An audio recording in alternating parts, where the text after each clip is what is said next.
Good morning, students. So today I will explain you about the protective tissues of the plant. What are protective tissue? The name itself says that protective tissue protects the plant from undue loss of water, or you can say they retain water in them. Okay, so it helps to protect it from loss of water. Two types of protective tissues are there. First is epidermis and second is cord. We also say phloem to the two cord. First, we will learn about epidermis. So, what is epidermis? It is present in the outer parts of the plant. So, it is present in the outer layer, or you can say the outer layer of the plant, and it is made up of a single layer of cells. Next, it is basically present on the aerial parts of the plant. When it is present in the aerial parts of the plant, aerial means when it is exposed to air. So, on the aerial part of the plant, it is having a thick waxy layer. Thick waxy layer which helps it's for the protection purpose. So, this waxy layer prevents it from the invasion of microbes or the loss of water through transpiration. We know the process of photosynthesis occurs. So during photosynthesis, obviously loss of water also takes place through leaves. So this thick waxy layer, this is water resistant in nature. So it helps in the prevention of excessive loss of water from plants. Okay. So the cells of epidermis are in continuous layer that they form a protective role to the plant. And their shape is selectively flat in nature, and basically the outer and side walls are thicker as compared as to the inner wall. Next, the epidermis. Now we will discuss each and every epidermis cells of each part of the plant. Okay. Now we will discuss about if epidermal cells are present in the leaves. They are like small pores-like structure that you called as stomata. Stomata, as we know, it is present in the leaf. Small pores that is present in the leaf. It also helps in the exchange of gases. And stomata is regulated by the guard cell. The guard cell is kidney shape or bean shape. So the stomata is regulated by the guard cell. Okay. So the opening and closing of stomata. When guard cell swells, stomata get open. And when the guard cell shrinks, stomata get closed. Actually, you can say during the process of photosynthesis, the water get inside the guard cell and it will get swell up and stomata get open. And when the photosynthesis is over, the water get expel out of it and the guard cell will get shrink and stomata will get closed. So, we are talking about the epidermal cells. So, epidermal cells of leaves bear a small pores that is called as stomata, that is regulated by the guard cell. It is also responsible for the exchange of gases and the process of transpiration. Transpiration means loss of water from the leaves, that is called as transpiration. Next, now we are coming to the epidermal cells of roots. So epidermal cells of roots consist of the root hairs which increases the surface area of absorption. We all know root is responsible for the absorption of water and nutrients. So now these root hairs are present. So these root hairs enhances the absorptive surface area. So they can absorb more amount of water and nutrients.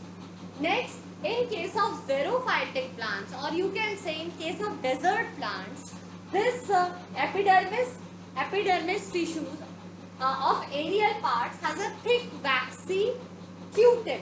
Cutin is what? Cutin is a chemical substances with waterproof quality. So that thick waxy substance is called as cutin, which is having the waterproof quality that is present on the outer surface. It is also prevent of water loss, excessive water loss. If a thick waxy layer is present, then definitely the plant will lose less amount of water. So it prevents it from the water loss. So this is all about the epidermis. So as simple as that, epidermis is present in the outer parts of the leaf. It is single layered and it is basically meant for the protection of the plant. Okay. If it's present in the aerial plant, it's having a thick layer, thick waxy layer which helps in the protection. If it is present in the leaf epidermal cells, it helps in the exchange of gases. And if it is present in the roots, it is as a form of root hairs which helps in the which enhances the more absorption area or more absorption surface area. Okay. So now we will discuss about the next protective tissue called as cork. So the next is cork. Next protective tissue is cork. So cork, it is the strip of secondary meristem. What is secondary meristem? I explained you before also that meristematic tissues are which are responsible for the growth. I told you meristematic tissues are dividing tissues and meristematic tissues are of three types: apical, lateral and intercalary. No? So apical, that is present on apex, lateral that is present in the girth, and nodes, and intercalary which is present between the nodes and internodes. So now we will discuss about what is primary meristem and what is secondary meristem. So those meristematic tissues which are responsible in increase of length, that is called as primary meristematic tissues, and which are responsible for girth and thickness, that is called as secondary meristematic tissues. So these are strip of secondary meristematic tissue, means this is responsible for the girth and thickness. So which replaces the epidermis of older stem. So this used to replace the epidermis. That I explained you before, epidermis, that is the outer layer. But they used to replace the epidermis of older stem. The cells of cork are dead. Basically you have to learn this. The cork cells are always dead, compactly arranged, means they are very close to each other. So they are compactly arranged and have no intercellular space because they are very close to each other. So the intercellular space, so the space between them is not present. Next, it forms the bark of a tree. Bark means chhal in Hindi. So it forms the bark of a tree. A chemical called suberin is placed in the walls. You have to learn this term suberin. Okay. So the chemical named suberin is present in the walls. It makes them impervious to gas and water. Means they don't have any.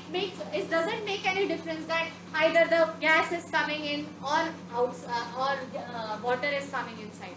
So because the chemical called suberin is present in the wall, which makes them impervious to gases and water. So this is all about the protective tissue.